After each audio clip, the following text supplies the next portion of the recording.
May magandang balita, mga kababayan. Oo, magandang balita talaga. Oo. I'm so happy. Maghaharap na si Presidente at si Saldi ko. Ngayon mo sabihin yung mga kalokohan mo pag nakaharap si Presidente. Kasi, di ba? Di ba? Ngayon siya magpaliwanag. Oo. Bakit? Kasi ito na nga, nag-announce si Presidente, mga kababayan, kumpirmado na. Oo, kumpirmado na. Nabasa ko tong balita na to kanina. Pero hindi, isasama ko lang siya dapat sa sa topic. Hindi siya yung tawag dito, yung papahaba. So tapos nung na-confirm bago mag-livestream, kaya tayo na late kasi nagdagdag pa ako ng ganito. Kaya tayo na late kasi nagdagdag pa ako ng ganito. Oo. Kaya pasensya na po, kaya tayo na late mag-umpisa. Pero eto na nga. Oh, nahuli na. Nahuli na si Saldi ko. Oo. Na-checkmate. Nahuli siya sa Czech Republic. Checkmate! He is now detained in Prague after crossing into the Czech Republic without proper documentation. Bakit? Kasi nga 'di ba canceled na yung passport niya? Wala na siyang passport. So siguro nagkamali siya. Siguro dala niya nagkamali siya ng bitbit na passport. Hindi niya nadala yung kanyang pang golden visa. Or baka yung kanyang Portuguese passport. I don't know kasi 'di ba merong may sinasabi si Remulla, si Secretary Remulla, si John Vic na na meron na raw siyang Portuguese passport, 'di ba? Sinasabi.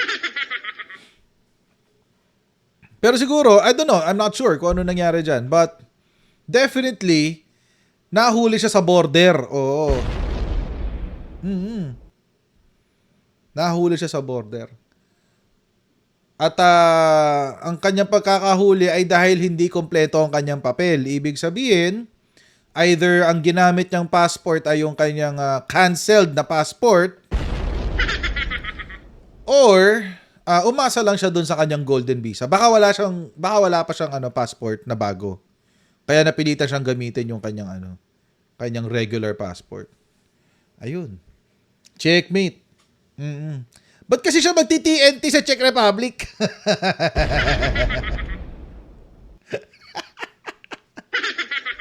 Ay, nako. Okay, and is currently in custody of Czech authorities. We are in close coordination with the Czech government to ensure that all legal processes are followed and to arrange for his return to the Philippines at the soonest possible time. We will keep the public informed as developments unfold. Ay, grabe.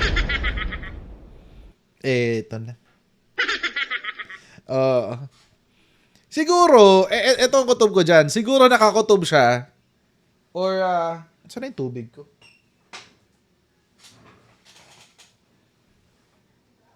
Hala, saan ko nilagay yung tubig ko? Mamaya na lang. Mamaya na lang. Anyway. Siguro, may tumiktik sa kanya na malapit na siyang mahuli sa Portugal. Na malapit na siyang matunton, alam na kung saan siya nakatira. Tapos alam na niya kung saan siya dadamputin. So, inunahan niya, baka nagplano siyang magtago. Oo, magtatago na naman siya, lilipat lang siya ng ibang bansa. Kasi nga naman, 'di ba, Schengen yan eh. Oh, so, lilipat lang siya ng ibang bansa. Yun ang problema. Yun ang malaking pagkakamali niya. Oo. Cancelled na yung passport, meaning pati yung kanyang mga visa na nandoon, matik cancelled na rin. Wala na. Yun. Kay Espiritu, borderless sila, pero 'di ba magche-check ka pa rin, check ka pa rin sa immigration. Hindi naman 'yun borderless as in wala ka nang gagawin. For example, kami nung nagpunta kami Cambodia from Thailand, papakita ka pa rin ng borderless 'yon, pero papakita ka pa rin ng passport sa immigration bago ka tumawid. Pero borderless yun. So yun. Kaya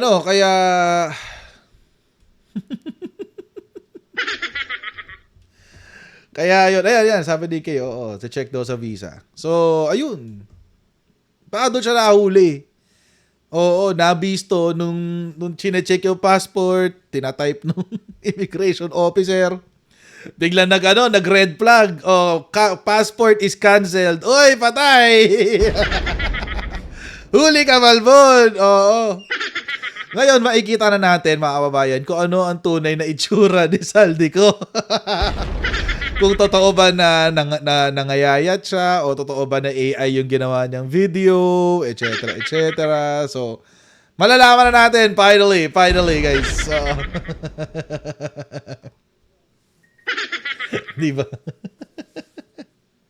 Ang problema, mga kababayan, di ba last year? Last year. Di ba last year?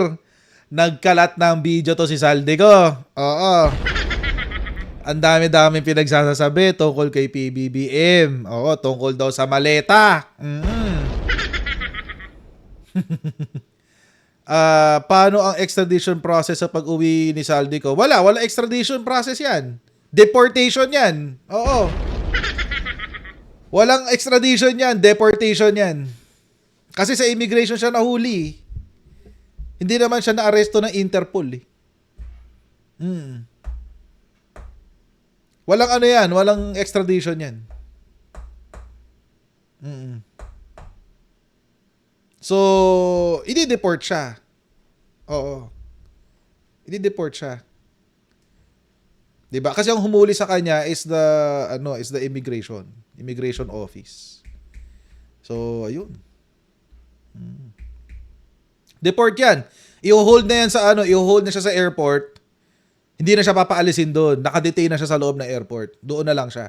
Hanggang sunduin siya ng gobyerno. Yun na yung gagawin sa kanya. Wala na. Ganun na mangyayari dyan. Ipa-LBC na lang. Ilagay sa kilo box. mga ilang kilo yon, mga 4-5 kilo box. So ayun. Sana ba ako sa kwento ko kanina. So anyway, balik tayo sa doon sa may malaking problema si Saldico. Oo. Una, yung sa flood control. Una yung sa flood control. So, ang mangyayari dyan, most probably, pagdating ng Pilipinas, i-detain na siya sa BJMP, dire-diretso na yan. Wala na yan, hindi na lalabas yan. Hindi na papakawala ng Marcos government yan. Oo, siraulo siya eh. Oo, dahil sa video niya. Na nagbigay daw siya ng 100 billion pesos. Oo. Yun daw hinihingi ni President Bongbong Marcos sa kanya. O, ayan, patay. Hulihan na to, guys. Hulihan na. Maghaharapan na sila. Ang tanong, sasabihin ba niya ng harap-harapan kay Presidente? Ay, mamaleta. So, yun yung una. Pangalawa, may issue rin siya nga doon sa flood control. Diba? Magkano yung ninakaw niya?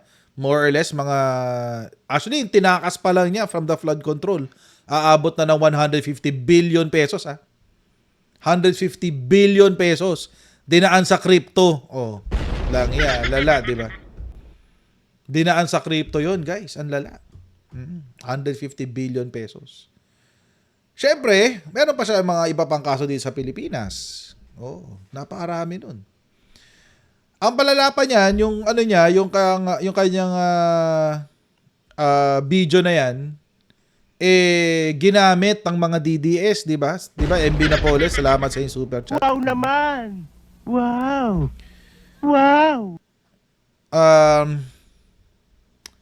So yun, ginamit ng mga DDS, di ba, pampropaganda nila. In fact, mga kababayan, mine-mention pa nga si Saldico, sino lagi nagbabanggit kay Saldico? Yung 18 Marites, palagi. Yung, yung 18 Marites. Ngayon, yari din tong 18 Marites, mga kababayan. Oo. Yari din tong 18 Marites. Kasi sigurado ako, ipapatawag na sila. Oo. At feeling ko, ito pa malala mga kababayan, feeling ko hindi na magbo-Blue Ribbon Committee. Feeling ko wala nang Blue Ribbon. Kasi 'di ba itinigil na rin sabi ni Senator Lacson. Sabi ni Senator Lacson, yung yung Blue Ribbon Committee ay hindi magpapatuloy hanggat hindi po may pirma doon sa partial committee report. Wala po may pirma eh. Maski sa majority hindi pinipirmahan. Alam niyo walang kwenta talaga Senado, totoo lang. Walang kwenta ang Senado. Alam niyo ba't hindi na pinipirmahan? Kasi nandoon si Cheese, nandoon si Joel, nandoon si Jinggoy. Ayaw nilang pakasuhan yung tatlo. Kaya hanggang ngayon, eto mga hayop na senador na to, hindi pumipirma doon sa committee report. Di ba? Imagine, 6 pa lang ang pumipirma. Si Lacson, si Soto, si Tulfo, Erwin Tulfo, tsaka yung opposition, si Bam, si Kiko, at tsaka si Risa. Sila lang. Ganun kalala. Oh, imagine. Nakwenta talaga yung Senado natin, guys. Legit. Ano to? May silensa. Ano to? Wait lang.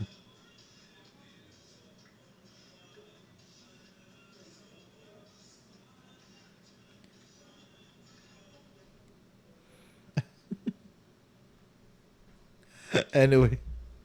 Kung ano-ano sinasend sa akin ni Chris Ulo. Loko to ha. Anyway, shoutout kay Chris Ulo. Nagulat ako dun eh. Hindi. Walang Si Chris Ulo. May sinend sa akin. Hindi ko na-gets kung bakit. Anyway. Oo nga. So, ayun na nga. So, yung mga DDS, so yung 18 Marines, malamang magsisipagtaguan na yan kasi iuwi na si Saldico. Lahat sila, sinasabi nila, nagtrabaho sila kay Saldico. Oh.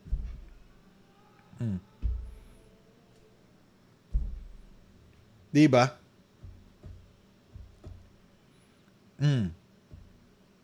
So, kapag andyan na, pag nasa Pilipinas na, syempre, papatawag sila kasi kukumpirmahin yung kanilang mga kwento. O ano ngayon mangyayari sa 18 Marines? Sasabihin na naman, nagtatago na sila kasi natatakot sa kanilang mga buhay. O, malamang ang magsasabi nun, si Baligod. Si Balbaligod. Oo. Diba? Malamang yun nasasabi ni Levito Baligod. Di Balbaligod. Oh. Nagtatakot sila sa kanilang mga buhay, bla bla bla bla bla bla. Ayan, si Mike Defensor pa. Ayan, isa pa yan. Di ba, Abril Villanueva? Pati si Mike Defensor, malamang yan din ang sasabihin. O, di ba? Si Mike Defensor, lagi niya sinasabi, nakakausap daw niya si Saldico. O, anyari. O. Ngayon kayo mag-usap. Ngayon mo iharap ang closeness niya. Ngayon kayo mag-usap. Ngayon pakita yung closeness niyo. Oo. Si Defensor. Oo. Diba? Sana huhugutin ngayon yung mga yan. Malay natin, bukas makalawa, nagtatago na yung mga yan. Nantipaklong to mga to. Ini-imagine ko na eh. Ano kaya mangyayari doon sa kwento? Ano mangyayari doon sa kwento nila? Magbabago, mag-e-edit kaya? Magkakaroon kaya ng pag-edit-edit? Diba? Magkakaroon kaya ng edit-edit? Para pag nagharap-harap sila. At sinabi ni Saldico, hindi ko sila kilala. Patay tayo dyan. Kilala niyo ho ba itong 18 na to? Hindi po. Patay. Patay. Sa inyo po ba itong aeroplano na to? Ay, hindi po. Patay. Plot twist. Diyos ko. Isa pa yan. Si Chanko, isa pang sasabit yan. Di ba? Alam nyo kasi mga kababayan, kung confirm naman na nahuli na, ayan na, presidente na yung nagsabi. Dahil nahuli na si Saldico, survival mode na yan. Uunahin na niya sarili niya. Oo. Ilalaglag na niya lahat. Baka mamaya umamin pa yan doon sa video eh, kung sino yung nagbigay sa kanya ng kwento eh. Malay natin, di ba? Malalaman na natin kung sino ang nasa likod ng kanyang kwentong kutsero. Di ba? Di ba? Sa kaya magtatago si Defensor, baka siya naman ang pupunta ng Prague. Kasi may kaso din siya sa Comelec, di ba? Baka siya naman ang magtatago sa Prague. Oo. Siya naman ang pupunta ng Portugal. Diyos ko. Lalo mga ganyan, mga nahuli na, they will look out for number one. Uunahin nila yung sarili nila. For sure yan. Sure ball yan. So, malamang sa malamang, kapag nandito na yan, at nakausap na siya ni Ombudsman, or kung sino makakausap sa kanya, ang unang-una niyang sasabihin, sige, aaminin ko lahat, bigyan niyo ako ng something. Bigyan nyo ako ng immunity or something or lesser sentence, what have you. Bigyan nyo ako ng something. Kasi syempre, ano yan? Diba? Wala pa naman siyang non-bailable pa naman yung mga kaso niya. Tsaka feeling ko hindi rin siya pagbibigyan ng bail.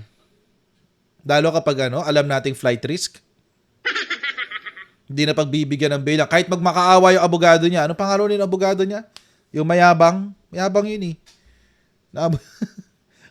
kahit magsiluhod pa yung mga yon, hindi na pagbibigyan niya ng bail. Kahit magmakaawa siya. Oo. Kahit marami pa siyang pera. Hindi siya pagbibigyan ng bail. Kasi flight risk eh. Magtatago eh.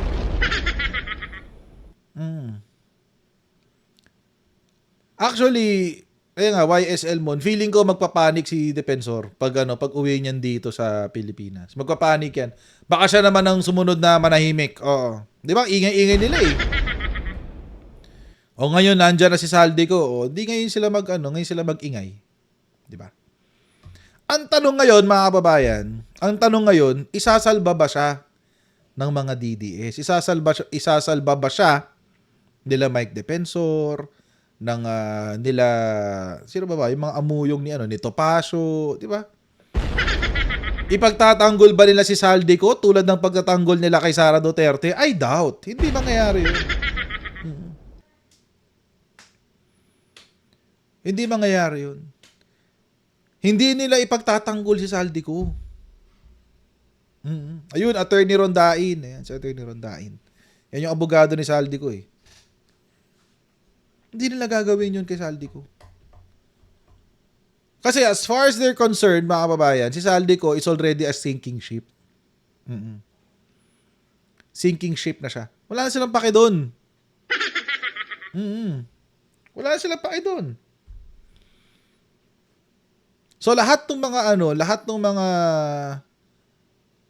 nagpapapaniwala at gumamit sa pangalan ni Saldico para siraan ng Marcos administration, wala yan. Tutupi lahat yan, guys. So, tatahimik lahat yan. Survival na yan. Kanya-kanya na silang diskarte.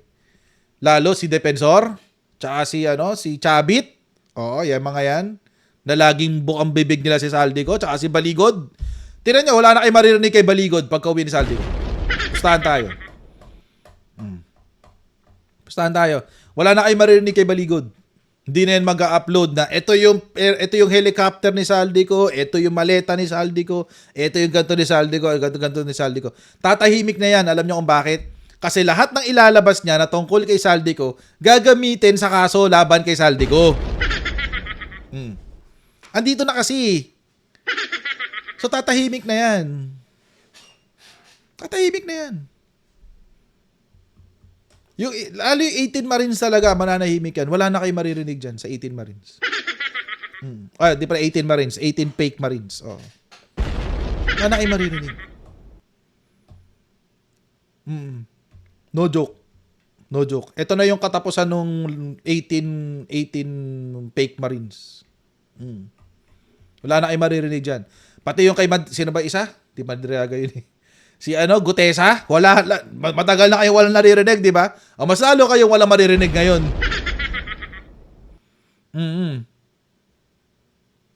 Wala na kayo maririnig ngayon lalo.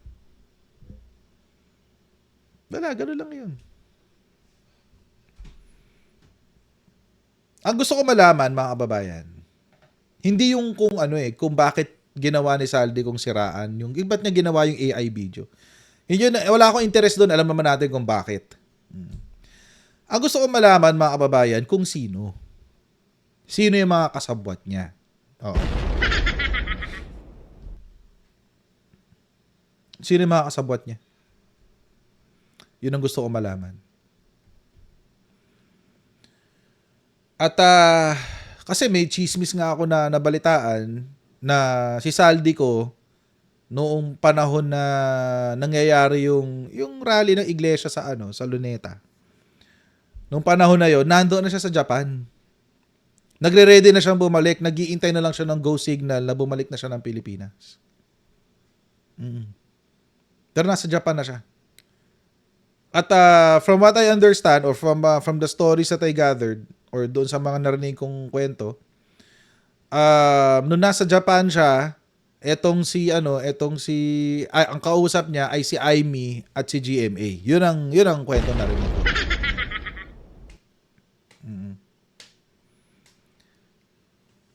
So, yun ang gusto ko malaman. Kung totoo ba yung kwento na yun.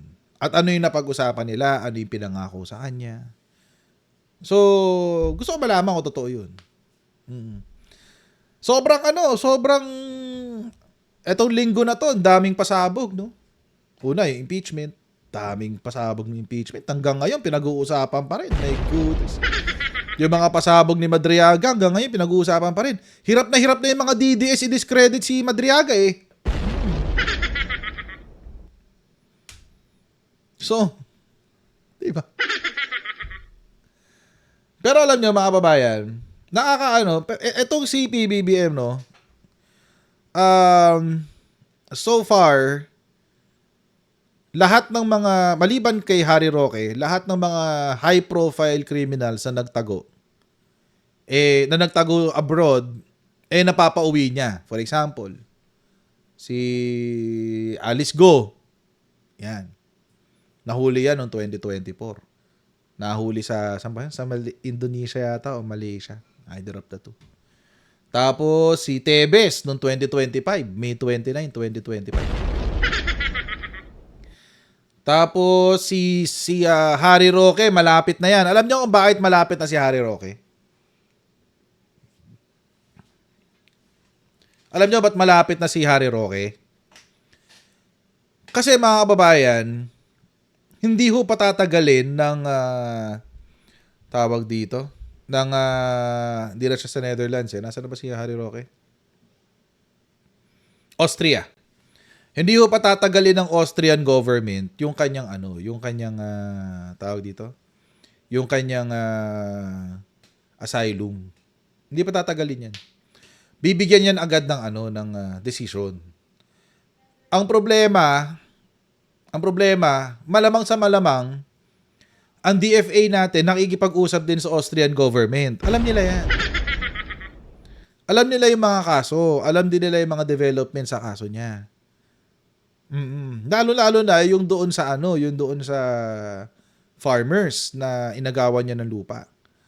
So, knowing the European government, very very protective sila of human rights eh. Ganun sila eh. Very protective sila of human rights. At dahil protective sila of human rights, mga kababayan, malamang sa malamang kapag mayroong mga ganyan, mga kaso na related sa human trafficking, human rights abuses, etc., etc., they don't look kindly upon it, mga kababayan. They don't look kindly upon it. So, malamang sa malamang, tulad ng ginawa ng Netherlands, i-deny ng Netherlands yung application ni Harry Roque. At kapag nangyari yon mga kababayan, dahil nasa custody ng Austrian government si Harry Roque, take note ha, by the way, nalaman pala natin nung last live. Na ang ano pala, ang mga refugee applicants pala, mga kababayan, or mga asylum applicants, hindi pala sila binibigyan ng wala pala silang karapatan pumili ng titirhan nila. Ina-assign ng gobyerno kung saan sila titira. Bakit? Para meron silang custody doon sa tao na yun. Para meron silang custody. So, at this point in time, meron ng nasa custody ng Austrian government si Harry Roque. So pag na-deny yung kanyang tawag dito, asylum, application for asylum, diretso yun. Papalayasin na siya ng Austria. Iuwi na siya ng Pilipinas. Baka nga hindi pa siya sunduin doon ni John Vic eh. Baka Austria pa maghatid sa Pilipinas. Bibigyan siya ng pamasahe, pauwi. Malamang sa malamang, ganun mangyayari doon. Or, papasok ang Interpol, lalo kung may red notice na. Papasok na ang Interpol. At ibibigay na lang yung custody niya sa Interpol. So, tansya ko dyan, sometime within the year or early next year, maaresto na si Harry Roque. Sure yan. Sure yan. Lalo ngayon na nagpaparamdam na kasi nung una, si Secretary John Vic, hindi siya wala siya masyadong paramdam di ba nung una. Wala siya masyadong sinasabi lang niya, kinancel na yung passport, sinasabi lang niya na wala pa silang naririnig sa Interpol, nag-a-apply pa lang sila sa Interpol, etc., whatever. Tapos all of a sudden, itong recently, last week, biglang sinabi na, hindi, malapit na yan. So, diba? Diba? So, most probably, meron na siyang red notice. Oo. Most probably, meron na siyang red notice. Iniintay na lang matapos yung decision sa kanyang asylum. Pero sana hindi yung pagbigyan. Siyempre, wag naman tayo pakasiguro, di ba? Pag ipagpanalangin pa rin natin na wag siyang pagbigyan. Pero ito siguro sorry ha, balik tayo kay naligo tayo kay Saldico. Siguro alam nyo mga kababayan, ito lang comment ko dito sa lahat na nagtatago, si Saldico ang pinakatanga talaga alam niyo yun? Di ba? Nagtatago ka nga bakit ka aalis ng pinagtataguan mo? Nagtatago ka. Ba't ka palilipat ng bansa? Alam naman niya na cancel na yung passport niya. Ba't din lang siya lumipat ng bahay? Di ba? Hanap siya ibang safe house. Doon siya. Diyos ko.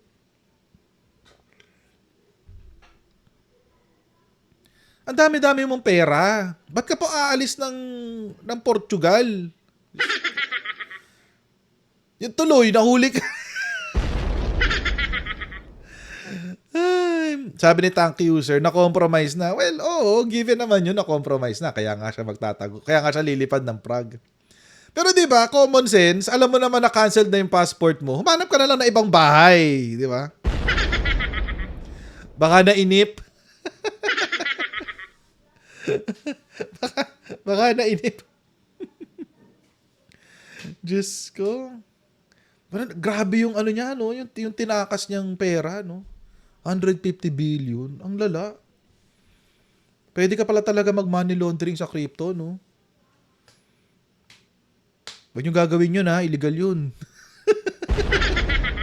Huwag nyo gagawin yun, illegal yun, Huwag nyo gagawin yun. Sabi ni Marsha Jerry, kita mo si Roque, nag-iba lang ng bahay. Hindi, yung kay Roque naman, Ate Marsha, yung kay Roque kasi nangyari doon, dinina yung kanyang asylum ng Netherlands. At pinalaya siya ng Netherlands. Oo, yun nangyari doon. Ay, magandang conspiracy theory yan, Cristina Dolores. Baka andun yung malaki niyang pera. Oo nga, Baka, Baka nandun yung pera niya. sa Prague. Oh, sa Czech Republic, no? Baka andun nga yung ano niya. Sa bagay, maraming illegal na nagaganap sa Prague. Oo. Maraming illegal na nagaganap sa Prague eh. Oo, di ba? So, hindi natin alam. Baka andun yung pera niya. Oo. So yun. That makes sense. Pwede. So, but at least now we're comforted at the very least na si Saldico ay nahuli na. Si Saldico nahuli na. At mukhang gugulo na ang hustisya. Ang big fish, nahuli na ang big fish. Oo. Wala nang masasabi ang mga DDS. Nasaan ang big fish? Ayun yung big fish na doon sa Czech Republic. Na checkmate. Na checkmate. Si Saldico. Diba? Na checkmate layo bobo kasi diba? Alam, baka kasi walang withdrawhan ng crypto sa Portugal. I don't know, baka wala. I don't know. I've never been to Portugal, so try ko bumisita ngayon dahil na-curious ako Oo. Ano na, Karen Davila, sabi ni Marvin Pega. Correct. Oo.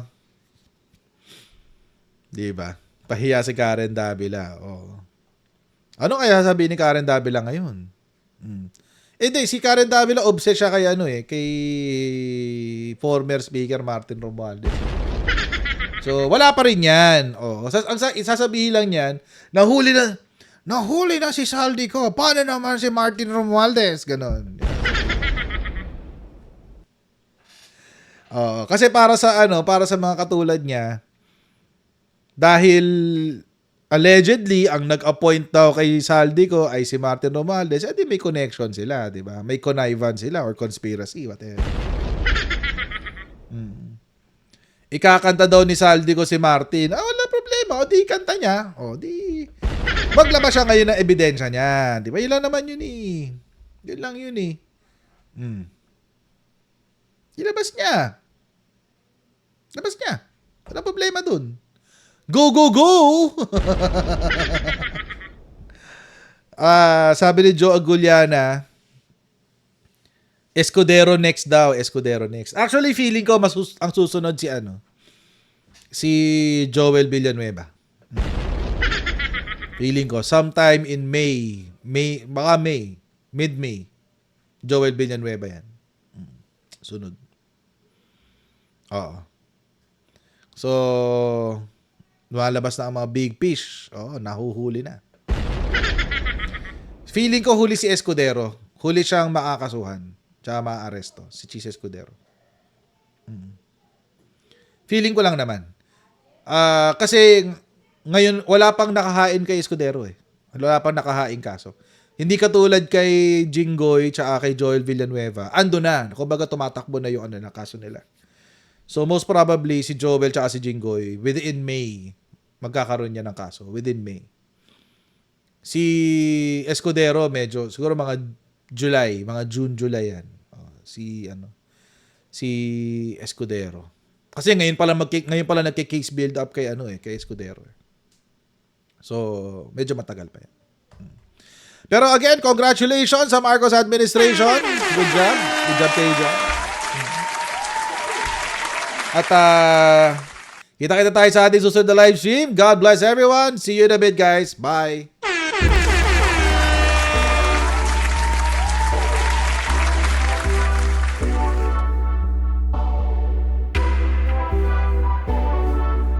As senator judges, it is your obligation na dapat present ka sa mga proceedings. Hindi naman sakop ng trabaho ng Office of the Ombudsman na magpa-disqualify sa 2028.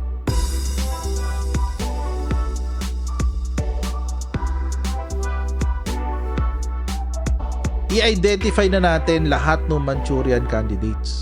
Tigil-tigilan na natin yung kalokohan natin.